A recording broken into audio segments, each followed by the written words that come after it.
Feelings feelings feelings emotions. एका कलाकाराला कमी समजू नका.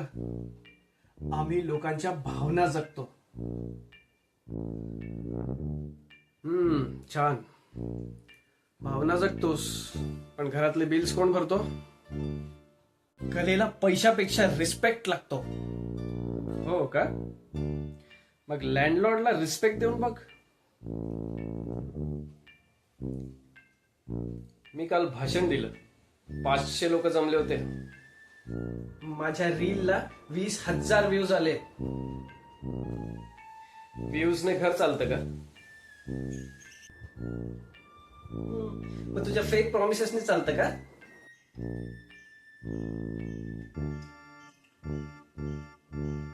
मी पॉलिटिशियन आहे. लोकांसाठी कामं करतो.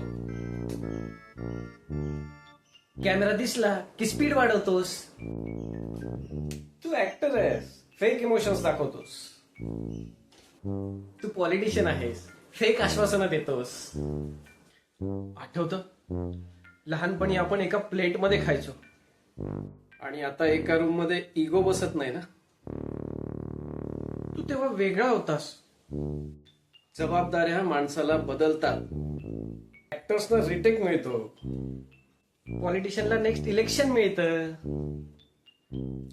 आम्ही लोकांना कन्व्हिन्स करतो. आम्ही लोकांना एंटरटेन करतो.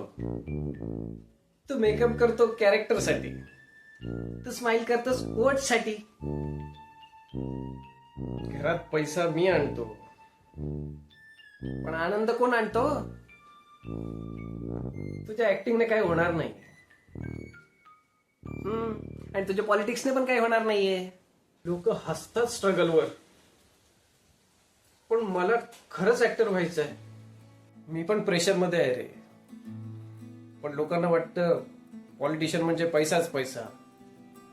पण रोज 100 लोकांचे कॉल्स, मेसेजेस, एक्सपेक्टेशन्स सगळं हँडल करावं लागतं. मग आपण एवढं भांडतो का? कारण दोघांनाही वाटतं समोरच्याचं लाईफ सोपं आहे.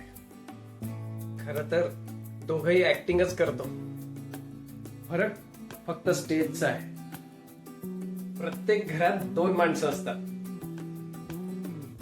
एक स्वप्न बघणारा आणि एक रियालिटी सांगणारा.